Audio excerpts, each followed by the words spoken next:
મહાદેવ જેની તમે આજ કથા જ પૂર્ણાહુતિ થઈ છે કે જેનો એક એક શબ્દ સાંભળો, ભલે વાતું કોઈ પણ કરતા હોય પણ સાચી ઠોકીને કહું સાહેબ, આદિ દેવ મહાદેવ થી બીજો કોઈ મોટો આ દુનિયામાં દેવ છે જ નહીં પૃથ્વીના ગોળા ઉપર. જેટલા પૃથ્વીની આયુષ થઈ એટલી મહાદેવની આયુષ થઈ. ઓમકાર માલી તો પૃથ્વીની ઉત્પત્તિ થઈ છે. આજે વિજ્ઞાનને કહેવું પડે પૃથ્વી ફરે છે એનો અવાજ ઓમ ઓમ આવે છે. અને એમાંય ભોળાનાથ જેટલો જ બાપુ કોઈ ભોળો છે જ નહીં. ગમે એ જાય તો તથા હસતું બાપુ. અને લગભગ તો ત્યાં કોઈ ખોટી થાય જ નહીં. બરફના ઢેગલ્યા. હું તો કૈલાસ ગયો તો થોડાક દી રોકાણા પણ ત્યાં તો મોટા બાપુ જ રહીએ કે કેવા ભોળોનાથ. અને આમ જો ધ્યાનમાં બેસી જાય સમાધિમાં કેટલા વર્ષ સમાધિ કઈ નક્કી જ નહીં. હા, માં પાર્વતી, માં સતી. અને એમાંય સાહેબ આ માં સતીનું પિયર છે હરિદ્વાર, દક્ષની ભૂમિ છે. દક્ષ પ્રજાપતિ જ્યાં ભવાનીએ પોતાના શરીરને યજ્ઞકુંડમાં હોમ્યું હતું, આ ઈ ભૂમિનો દરવાજો છે. અહીંથી મહાદેવની ભૂમિ ચાલુ થાય, અહીંથી કૈલાસનો માર્ગ ચાલુ થાય. આ ઉત્તરાખંડ ને આ હિમાચલ પ્રદેશ અહીંથી ચાલુ થાય. એટલે જો તો ખરા કેદારનાથ, બદ્રીનાથ,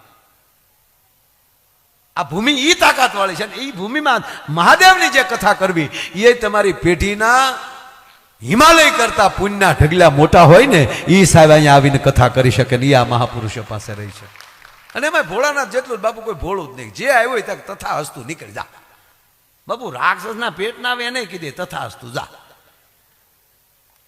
એક વાર બરોબર ભગવાન મહાદેવ સમાધિ ખોલી અને નિરાતે જ્યાં બેઠા હતા,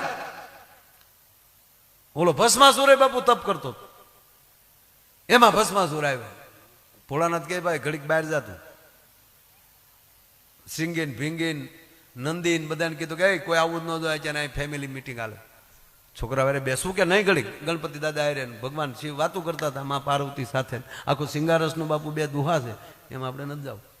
શ્લોક છે કે ક્યાં માં પાર્વતી બેઠા છે, ગણપતિ કઈ જગ્યાએ બેઠા છે, મહાદેવ કેવા લાગે છે, એનું આખું વર્ણન છે. એવી રીતે જ્યાં ટેસ્ટથી બેઠા હતા થોડીક વાર થઈ તોય ભસ્માસુર આવ્યો. અને મહાદેવે કીધું નંદી. તો નંદી આવ્યો ત્રાણો થઈને, બાપુ આ બધાને ભાંગી નાખ્યા હમણાં આવ્યા. અરે કે પ્રભુ કેટલા વર્ષથી હું તપ કરું છું, માઇન્ડ તમે આજ સમાધિ ખોલીશ. એટલે ભોળાનાથને કામ હતું સમાધિ પરિવારને બેઠા. ભોળાનાથ કે માગ્યા શું જોવે? ભોળાનાથ કે માગ જલ્દી મારે કામ છે. જીરા ક્યાં જાઓ તમે? ઠીક કીધું. એટલે ભસ્માસુરે સીધું કીધું પ્રભુ માગું એટલું, હું જેની માથે હાથ મૂકું ને એ ભસ્મ થઈ જાય. ભોળાનાથ કે આપ્યું જા. તથાસ્તુ તથાસ્તુ. તે ભોળાનાથ આમાં જ દોડ્યો કે અખતરો કરવા ગયો. અરે ભોળાનાથ કે હું અખતરો કરવા ગયો, તારે તોડી નાખવા. અને સીધો મહાદેવની બાજુ બાપુ ભાગ્યા. મોળ ભોળાનાથ ને વાહે ભસ્માસુર. અને પાછું આ બ્રહ્મા વિષ્ણુ મહેશ એવા છે ને એ ત્રણને જ સમજી શકે, આપણું ગજું જ નથી ભલામણ. ભોળાનાથ દોડતા જાય ને કહેતા જાય વિષ્ણુ દોડ વિષ્ણુ.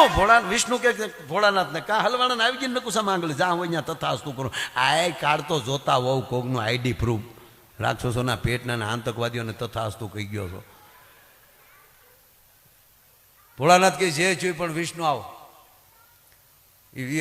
ભોળાનાથ દોડ્યા જતા હતા ને વાહ બસ પાછું દોડતા દોડતા ભોળાનાથ તમને કોઈ વડલે સડી ગયા. કોઈ દી નહોતા સડ્યા વડલા ઉપર.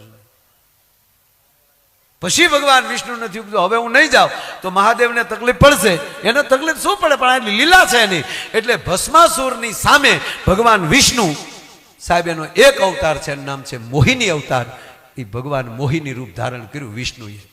હવે વિશ્વને રૂડું બનાવતા હવે વિષ્ણુ પોતે સ્ત્રી બની અને આવ્યા હોય એમાં શું ઘટે? ભસ્માસુરની હામ આવે ને સીધા ભગવાન વિષ્ણુ નાસ્તા જ મળ્યા. ત્યાં દઈ ઓલો દોડ્યો જતો તો તક જ થઈ ગયો. કાલે લે આ ક્યાંથી વિશ્વમાં? ભસ્માસુર કે ક્યાં ના છો? નાસ્તા નાસ્તા વિષ્ણુ ભગવાન કે આઈ નહીં સૌ. એ કે પણ ક્યારે આપણે મળ્યા નથી તક તમે ક્યારે આ બાજુ આવ્યા ન હોવ ને. બાપુ મહાદેવ નો ઓળખીએ ક્યાં, મોટા બાપુ નો ઓળખી છે ક્યાં? એ વિષ્ણુને જોઈ ગયા. બાપુ કે આ કોણ? ભોળાનાથ સાહેબ વડલા માથે મળ્યા, એ તાંડવ કરવા હતા. હવે વિષ્ણુ ભગવાન કે વડવાય પકડી રાખ્યો ને કરાકડે બધું ભેગું થઈ જાય.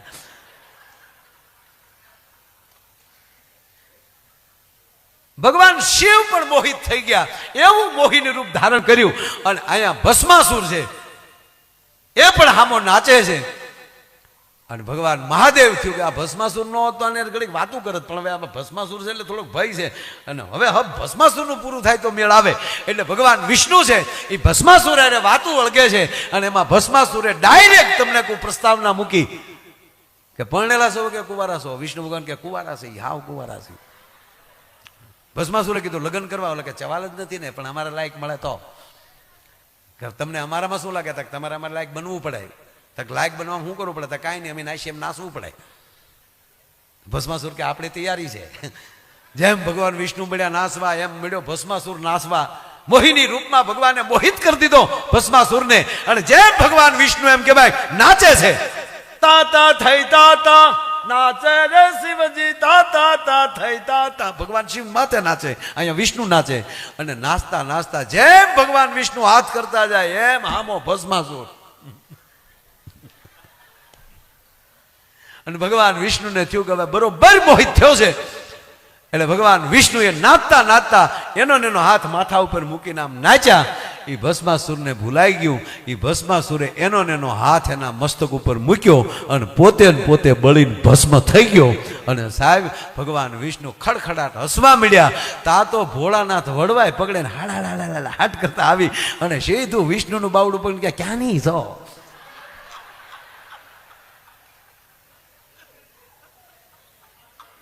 ભગવાન શિવ ને વિષ્ણુ કહે છે કે મહાદેવ 3 નેત્ર વાળા છો, આમ તો તમારે 15 નેત્રો છે, પણ હવે આંખ બંધ તો કરો. ને જે આંખ બંધ કરી તો જેનું બાવડું આ પકડીને ઊભા થાય ભગવાન વિષ્ણુ હતા. અને ભોળાનાથ ખડખડ મરક દાંત મળ્યા કાઢવાનું કીધું વિષ્ણુ આવું કરો ને? આવું ન કરાત તો બેયની આંગળી નકુસામાં હતી. સાહેબ આ કહેવાનો અર્થ એ છે કે આ અનેક આવી લીલા. આ તો મેં મારી રીતે હાસ્યથી વાત કરી, પણ આ મારા ખીચાની વાત નથી, પુરાણની વાત છે. કે આવા જે આપણા અંદરની વચ્ચે આનંદ આવતો જાય એવી કથાઓ સાથે ભગવાન શિવનું તમે આમાં અદ્ભુત અહીંયા આવું કાર્ય કર્યું, આનંદ આવ્યો. પણ મારે સહેલી વાત કહી પાછા કીર્તિદાનભાઈને બાપુ સાંભળવા છે કે ભગવાન કૃષ્ણને, ભગવાન રામને, ભગવાન શિવને બાપુ આપણે ભગવાન શું કામ કહીએ છીએ? આપ જેવા મહાપુરુષો પાસે બેસી ત્યારે આવું જાણવા મળે કે ભગવાન રામે રાવણને માર્યો એટલે ભગવાન ના. અતિ જેને અપરાધ કર્યો હોય એને ક્ષમા દેવાની તાકાત હોય ને સાહેબ, ઈ રામની નજીક જઈ શકે.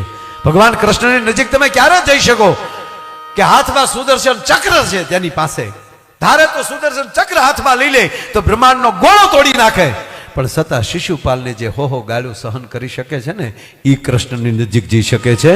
જેણે અતિ અપરાધ કર્યો હોય એને પણ ક્ષમા દેવી, એ ભગવાનની નજીક જઈ શકે. જેને એક સાથે 31 બાણ ચડાવવાની જેનામાં તાકાત હોય, આવો અત્યાર સુધી કોઈ વીરવર પુરુષ આ ધરતીમાં જન્મ નથી સાહેબ કે ક્યારે 31 બાણ ચડાવતા હોય. 10 મસ્તકના, 20 ભુજાના અને 31મું નાભીનું.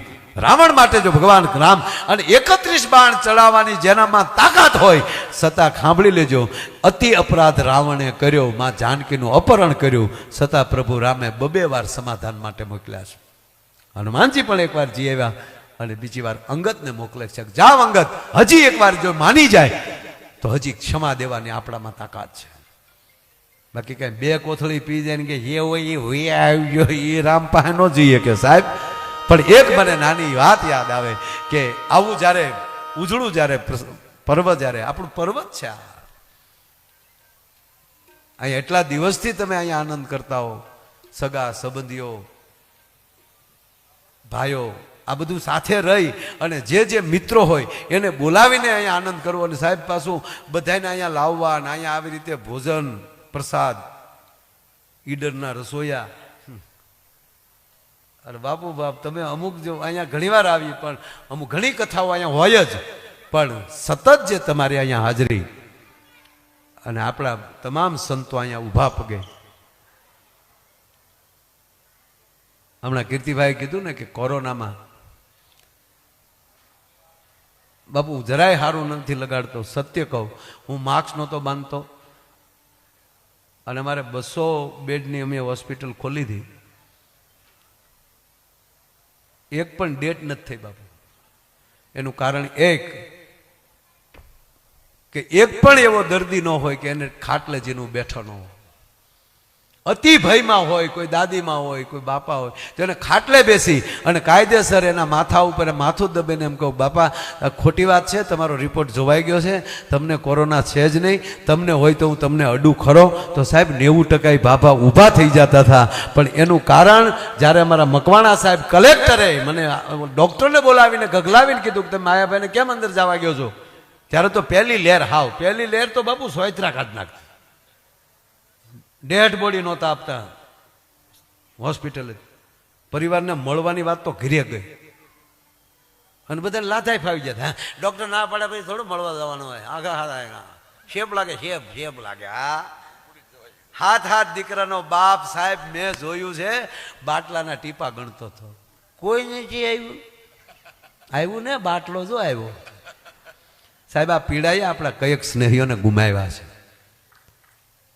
પણ અહીંયા પૈસો નો હાલ્યો, પાવર નો હાલ્યો. એક ભાઈના બાપાને દાખલ કરેલા હતા, તે હોસ્પિટલ આટો મારવા જતો હતો ને, તેનો દીકરો તૈયાર થયો કે પપ્પા મારે દાદાના જોવા આવવું છે. તે છોકરાને હારે લીધો, કાસમાલી ઊંચો કરીને દેખાડ્યો. કાસમાલી જોવાનું, અંદર તો જવાનું નહોતું. તો બાપા હતા વેન્ટિલેટર ઉપર, પાઇપું ભરાવેલી ને અહીંયા શેડા બાંધેલા ને અહીંયા શેડા બાંધેલા ને 2-3 શેડા અહીંયા બાંધેલા ને બાપા હીસ લેતા હતા.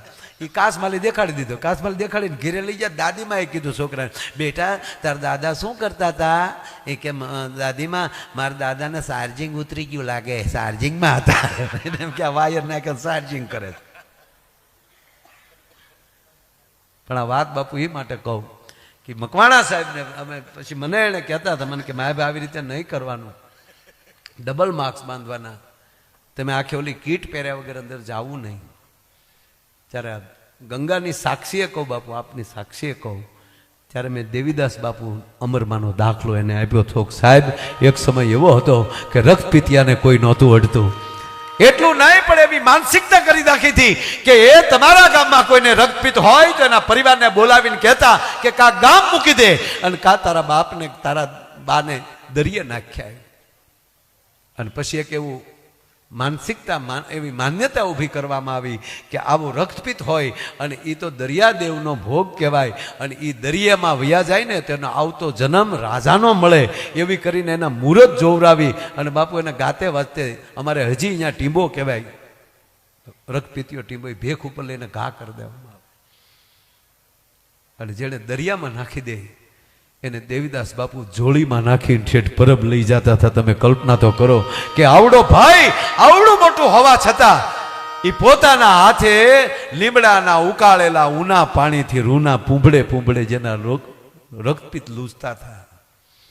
તેથી મેં અમારા કલેક્ટર સાહેબને કીધું કે બીજી સેવા કરો ને તો આવા સદગુરુ, આવા સંતો, આવા મહાપુરુષો, આવા ભગવાનો ઉપરલે આપણી ઉપર કૃપા કરતા હોય છે, ચિંતા કરતા નહીં. અમે આવું જ કર્યું હતું સાહેબ. એટલે કહેવાનો અર્થ એ છે કે આ આપણી પરંપરા છે. કેવી કેવી એને સેવાઓ કરી છે જગત. બાપુ શામજી બાપુની વાત યાદ આવે. રાવત ભગત ને 5-7 જણા બેઠેલા શામજી બાપુ પાસે અને એક બેન, બે પતિ પત્ની અને હારે 5-6 વર્ષની દીકરી એ શામજી બાપુને પગે લાગીને હજી બેઠા. એમાં એક કોઈના પરિવારને દીકરાનો જન્મ થયેલો, એ દીકરો લઈને શામજી બાપુના ખોળામાં દીધો અને શામજી બાપુ એને રમાડતા હતા. અને એમાં ઓલી જે 5-7 વર્ષની દીકરી બાજુમાં ઊભી હતી, બીજાની દીકરી, એ રડવા મળી ને એની માના ખોળામાં વહી ગઈ. એટલે શામજી બાપુએ પૂછ્યું કે બેટા કેમ રડવા મળી, શું થયું તને? ત્યારે એની માએ એમ કીધું, બાપા કાંઈ નથી એવું, પણ એને ભાઈ નથી ને એટલે રડે. ત્યારે સાધુડો રોતા રોતા કે બાપુની આંખમાં આંખોળ આવી ગયા હતા અને એમ કીધું હતું કે જા દીકરા, આમ 2 આંગળી આમ કરી કહેવાય ગયો સાહેબ 12 મહિના પછી નહોતા માથે લઈ ગયા તા જોડિયા 2 દીકરાને જન્મ જનેતાએ આપ્યો છે. સંતના હૃદયમાલી આશીર્વાદ. અને ત્રીજી વાત કે વર્તમાનમાં કરસનદાસ બાપુ ભોળું જેવું ભોળું પાત્ર મને પૃથ્વી ઉપર દેખાડી દે. બાપુ જરાય વખાણ નથી કરતા. છે કરસનદાસ બાપા જેવું કોઈ ભોળું પાત્ર? એ કદાચ તાહડો આગળ પૈસા પીડ્યા ને કોઈ 100 રૂપિયા મૂકીને બાપુ 150 રૂપિયા લઈને વ્યા જતી એમ કે સાહેબ આ ભગવાન નહીં તો બીજું શું? મારો કહેવાનો અર્થ જ એ છે વાલા કે જીવનમાં આવા મહાપુરુષોની નજીક રહેશું ને તો આપણને કોઈ દી વાંધો નહીં આવે અને એટલો આનંદ જ આવે. અને એવો જે તમે એટલા દિવસ આનંદ કર્યો છે અને અહીંયા અમને પણ એ બાને અહીંયા ગંગાના ઘાટ ઉપર બોલવા, નહીતર બાપુ અહીંયા અમારા ડાયરા કોણ કરે? માં ગંગા સુધી અમારી વાણી કેમ પોગે? એનું માધ્યમ આપ જેવા મહાપુરુષોએ અહીંયા અલગ જગાવ્યો છે ને, તો એ બાને અમને પણ અહીંયા વાણી પવિત્ર કરવાનો અવસર મળ્યો છે. અને માતાઓ બહેનો બધા અહીંયા ખૂબ આનંદ કર્યો છે. અને એવો પાછો આનંદ આજે પણ પૂર્ણાહુતિને દિવસે પ્રોગ્રામ હોય એવો બાપુ આ પહેલો દાખલો રમેશભાઈ. નગર પૂર્ણાહુતિ પછી આયોજક ઉભા રહે, માંડવા વાળાને કે તમારે રીતે ભલ લેજો ભાઈ. બોલો કેમ આપણે વરરાજો પરણાવીને છેલ્લે ગામનો ઢોલી હોય ને એની ઉપર રીહ ઉતારી પારકે પાદરે આપણે સાંભળજો બેન્ડ વાજા ઉપર ઉડાડ્યા હોય, પછી ગામનો ઢોલી દાપુ લેવા બેઠો રસકો વાટી જાય છે. પૂર્ણાહુતિને દિવસે કોઈએ પ્રોગ્રામ રાખ્યા એવો દાખલો નથી. આ પહેલો દાખલો એવો છે કે હરિદ્વારમાં કથાની પૂર્ણાહુતિને દિવસે પણ આ ગજેરા પરિવારે આવો ઉત્સવ અને આવો આનંદ રાખ્યો છે. અને ત્યારે ફરીવાર પાછો આગળનો દોર ડાયરેક્ટ રજૂ કરી દો. એટલે પોપટભાઈ આમ કેમ કરો છો? પોપટભાઈ અહીંયા ઘણા દિવસ થાય, એમને તાળીઓથી વધાવજો કે અમે ખૂબ આનંદ કરીએ છીએ. પણ ઘણી બધી ફરમાઈશું, 2-3 ઓલા પહેલા જ રાઉન્ડમાં 2-3 ફરમાઈશ રહી ગઈ છે બાપુ. તો એવા કાંઈક ફરીવાર પાછા ગીતો ભજનો લઈને આવે ભાઈ શ્રી કીર્તિદાનભાઈ. કારણ કે બાપુ ઓણે અમારે ત્યાં કોરોના પછી અમને ઉપડી ગયો મારા એક દી ઘીરે નથી કોઈ. હા, અને બાપુ 20 તારીખે આ 2 મહાપુરુષોને પ્રાર્થના કરું છું કે ભગુડા પધારજો. રમેશભાઈ આપને સમય રહે તો પાટ ઉત્સવ છે મોગલધામ ભગુડા. કારણ કે કીર્તિભાઈ આજથી સીતાભાઈ સમય 20 તારીખે ત્યાં 19 તારીખે સુરત છે, પાછા સુરતથી પ્રોગ્રામ પૂરો કરી અને રો ફેરીમાં બાપુ પાછા અમે 2 ભાઈ હારે જવાના છીએ. એટલે કીર્તિભાઈ હા 22 તારીખે બાપુ પાછા અમે 2 ઓસ્ટ્રેલિયા જઈએ છીએ. આશીર્વાદ દેજો બાપુ. બાપુ ગયો ને આમ ને આમ કરો બાપુ આમ. એટલે તમે એક નક્કી કરજો કે અમને આવી રીતે હવાનો અમારા બાપુ પાસે હક લાગે તો અમને કેવો હેત કરતા હશે, તમે નક્કી કરજો. નકર અમુક મહાપુરુષો બાપુ કઠણ બહુ ક્યાં કરતા હે હી ક્યાં કરતા હે મારા જોક્સ નો બોલાય ક્યાં સમજ રખા હે. એટલે આવું પણ અમને જે લાડ કરે છે ને એ જ મોટી મજા છે.